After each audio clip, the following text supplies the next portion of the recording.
right, what's up, Gospel Diaries? Listen, I'm so excited. I am yet in the city of, well, no, this is not Detroit. This is Metro Detroit. Metro This Detroit. is Southfield, but this is Metro Detroit. Other than a Whitfield, okay? But however, like I say, please take a moment to subscribe and share this content from my heart to yours. This is Brother Thomas Whitfield's youngest Baby brother, baby Larry brother. Whitfield, y'all. Larry Whitfield. How Yes, you sir. doing? I need to shake I'm your good, hand. man. I'm good. Oh, we're gonna do all that. Man, it's a blessing, man. I'm just honored. Yes, I'm yes, honored to be here yes. with you. Man, thank you so much. So let's talk about, you were raised in Detroit, right? Yes, my upraising was definitely in church. I was around my brother a lot. He came up through the ranks of being a musician as early as 9 years old at a church called Nazarene Baptist Church. And then from there, he moved on to Our Faith Prayer Tabernacle under the leadership of C.A. Craig the second, and then Pastor David Kenneth Craig, who was his brother that when he passed on. And so you're talking about the history of the Craig brothers and many other people that came through Prayer Tabernacle. Pastor Rudolph Stanfield, Bishop Andre Woods, Ronald Kersey, the Mighty Voices of Tabernacle. Oh my goodness, Louise McCord, Hula Jean Hurley, Carolyn Hurley, and many others that came through Prayer Tabernacle. Prayer Tabernacle Church was organized by the late Reverend Charles Ashley Craig II on October 4th, 1958. The church's opening was spread by word of mouth, and on that first Sunday morning, when the doors of the church were open, 54 people united. Seeing all of that history as a little boy, sitting behind my brother as he played that Hammond organ, it was just an amazing time in my life. And didn't realize that God was putting something in me by spending time with him, you know, and seeing how God brought him up. And then he started the choir, the legendary Whitfield Company, and just, you know, it was really a roller coaster ride in my childhood, seeing all of that. Yeah. So let's delve a bit into your family. Yes. So how many siblings, how many children were there? Well, it was five boys, and my mom and dad. I'm actually right now, I'm the sole survivor of the family. Everyone has passed on in my family, and I tell you, man, it's I have some rough days. You know what I'm saying? You gotta appreciate family. Yeah. You know, irregardless of what you go through, irregardless of what you deal with, you have to appreciate your parents. You have to appreciate your siblings because you just don't know. Five brothers, man. We just had a loving and awesome family. My dad was he actually used to tap dance with the group with these brothers called the Nicholas Brothers. I don't know if you've ever heard of the Nicholas Brothers. Yeah, they did Famous films tap dance, yeah. yes. They have the stair scene, right? Yes. My daddy used to tap dance with them. He was also a singer. My mom, in the earlier days, used to sing with Aretha Franklin and her sisters. When she had the group, it was called the Franklin Sisters. My mom used to sing with them for. My mom used to sing with them for a period of time. My brother Robert, he played bongos for a group. I don't. Willard Hines, who literally stayed right across the street from us, a legendary jazz musician that had an awesome group and everything. And then my brother David used to sing with my brother Tommy and the Whitfield Company. So your parents' name, let's get that. Jacqueline Lillian Whitfield was my mom. Jacqueline Lillian Whitfield. And then my dad's name was Thomas Henry Whitfield. And then my brother Tommy was named after my dad. We called him Tommy. He was affectionately known as Tommy. And then over the years, there was a man, a friend in the family. His name was Daryl Ford, um, that gave him the name Maestro. Daryl Ford was one of the, at one point in Tommy's life, he was one of Tommy's managers and promoters, and he did a lot of work with them, Really? also in the studio. And this was back in the day when Tommy had first started the company. Daryl Ford was very adverse in business and everything. So Daryl was a part of his management team, and he also promoted a lot of what Tommy did. And it was just a point where the Lord instilled on him that name, the Maestro, and it came from Daryl Ford. Wow. You know.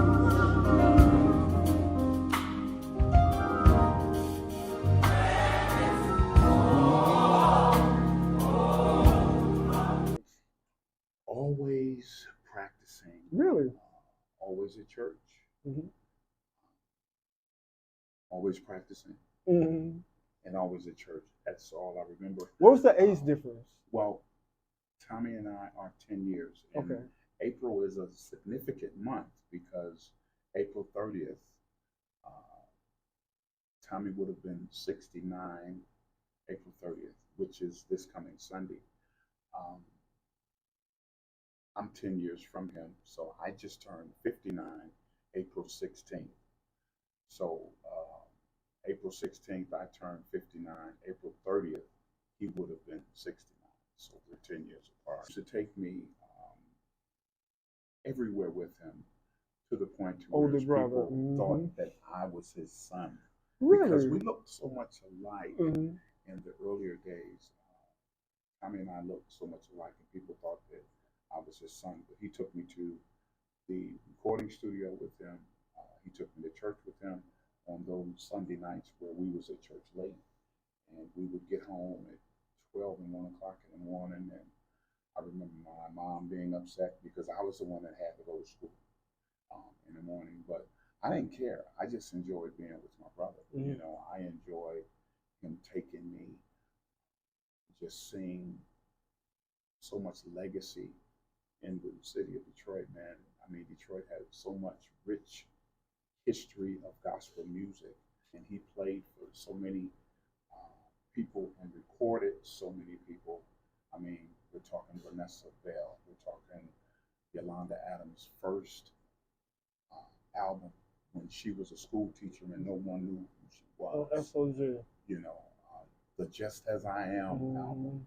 Y'all go on YouTube. That is one of the baddest albums you can ever hear from Yolanda Adams. That very first album. It was just so humbling to see what Tommy did for her. And his Detroit son, him shifting gospel music the way he did with the type of playing that he did. I mean, even to this day, if it's not a musician that you can't hear, that you hear something that it's a signature that comes from the Maestro Thomas Whitfield. So Detroit embraced him. A lot of things that he did back in the earlier days, people would stand in awe because they didn't understand it. And it's like it was a lot of things that he did musically that was before its time, that back then people didn't understand it, that now they're embracing it like it's something brand new. Mm-hmm. But this was something that he was doing back in the 70s. Mm-hmm. They sung the type of notes that they sung. Mm-hmm. People was like, I know. we're not understanding that. Where is that coming from? And then years ago, they embrace it because it's like it came before its time. Mm-hmm. You know, and there was other artists out there in the industry like the Hawkins family that had timeless music, and of course the Winans. Turning their nose up at Thomas Whitfield music? I wouldn't say that they were turning their nose up at Tommy. I think it was something that they didn't understand, and this is one of the reasons why Tommy started a choir on the outside of the church, because traditionally, it's only so far you can take a church choir Yeah. musically in the church before they say, wait, wait, whoa, whoa, whoa, we're okay. We can only, it's like it's a roof Right. in the Right. church. So when you're musically expanding, then you have to get your own. Mm-hmm. And this is what caused him to get his own, because his music, his ideas, his creativity was expanding beyond what the church really, not so much what they could handle, but what they would only accept. Tommy was like, okay, it's time for me to get a choir, because where I'm going, my creativity, what the Lord has given me, is beyond what the church will really accept. And It's you, it's okay to change the method. exactly. It's okay to change the method, but just don't change the message.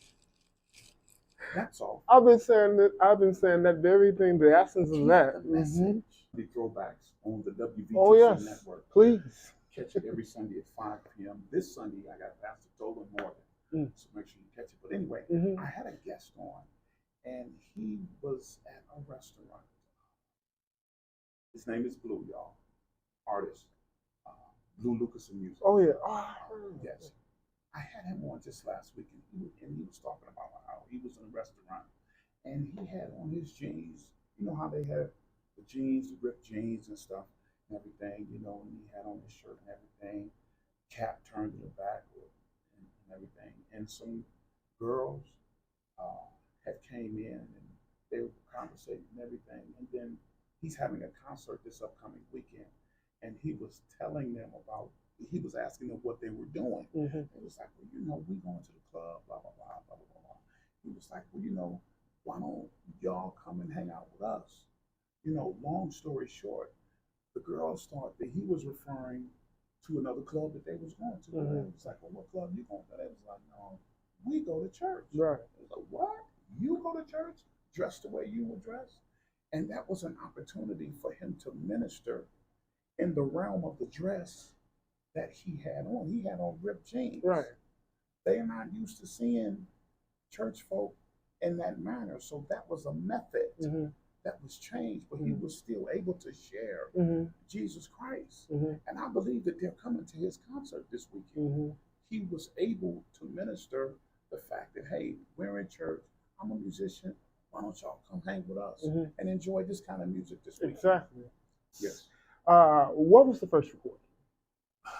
His first record, well, his first project, Project. his first album. Project. The album Brand New, which they did in 1977, 78. The first album, Brand New, was a very contemporary gospel album that it was like Tommy really let loose on his creativity. The things that he had been holding back, or the things that were not accepted under the roof of the church, Right. he was able to convey with the Thomas Whitfield Company.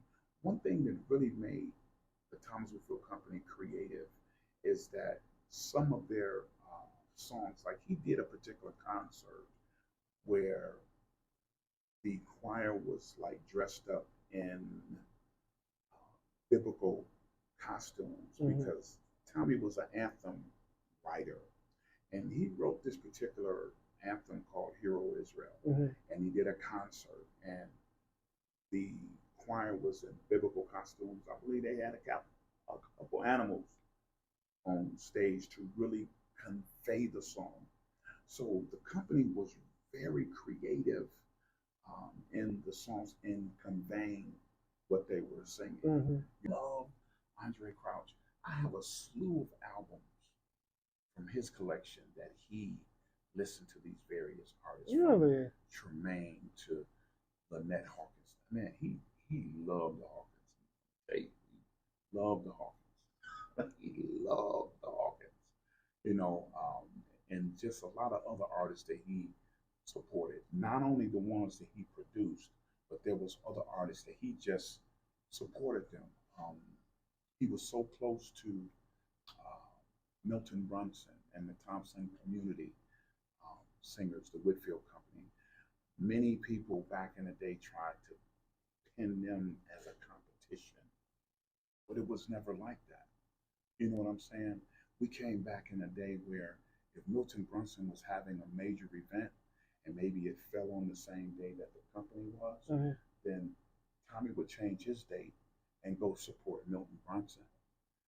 And then the Whitfield Company would have something, and Darius Brooks and Tyrone Block and then Percy Beatty from Milton Brunson singers, they would all come down and support the company. Wow. You know what I'm saying? That was the love that people really didn't see. I'm gonna tell you some things that Tommy used to do with me that I was, um, and it was because I've been around him. I seen he allowed me to have input when Tommy would go in the studio. Case in point, uh, my brother used to live near, not too far from the airport here in the city. He stayed in a wonderful house. Everybody know that live in Detroit. It was on Orange Line. Everybody know when Tommy used to live on Orange Line. But Tommy used to go in the studio and he would call me. He would say, "What you doing?" I'm not doing nothing. You know, I was staying with my mom at the time. And he would come pick me up. He'd say, "I want you to listen to something. Tell me what you think." And we would take a ride down I 94 to the airport. And he would put on the instrumental tracks to songs that he was working on. I remember specifically his solo project, My Faith. That was the second solo project that he did. And I remember him playing "Oh in My Spirit," but it was just the instrumental tracks. And he wanted to get my take on the string arrangement that he did. And we would ride, man. And Tommy was a string monster. He loved strings because strings take you on a flight. Strings tell a story behind what's going on. It kind of like illuminates what's going on. And he would ride down 94. I'd be listening to these strings, man. Like it was like a spiritual high, you know. And he wanted my input. He wanted to know if the strings were too loud, if I should bring them down, if I should not bring them in as quick, or not take so long to bring them in and stuff. He valued my input because he had been cultivating me all this time. I'm gonna do the same thing with me. And then beyond that, I could say from a personal standpoint, Tommy never liked to eat by himself. Really? He would call somebody. It was either somebody from the company, or he would call me and my mother, or he would go and get Glenn Morton. He didn't like to eat by himself. He just enjoyed fellowship. Yeah. I think that's what it was. He just really enjoyed fellowship. And beyond that, he was one of the silliest people. Really? He was one of the silliest people that you ever wanted to meet, even in music. But when it came down to the sensitivity of it, and now let's pipe down and let's get this part, he was a pharaoh when it came to that. He didn't play. He did. I think the week I remember that Wednesday, I used to cut Tommy's hair for a little while. Really? Yeah, I used to cut his hair when he didn't have time to get to his barber. Who was his barber? I don't know who his barber was because he would just call me a lot and say, "Can you come by and bring your clippers?" I'm fine. But I used to go by and cut his hair. This particular Wednesday, he was headed to Texas. He was headed to Texas to do a workshop with Kirk Franklin. I think it was a weekend, a 3-day, 2-day workshop that he was with Kirk Franklin, and I was cutting his hair, and we just jokingly, Tommy was just silly, but he began to talk about, you know, when the Lord get me out of here. Oh wow. You know, just talking silly.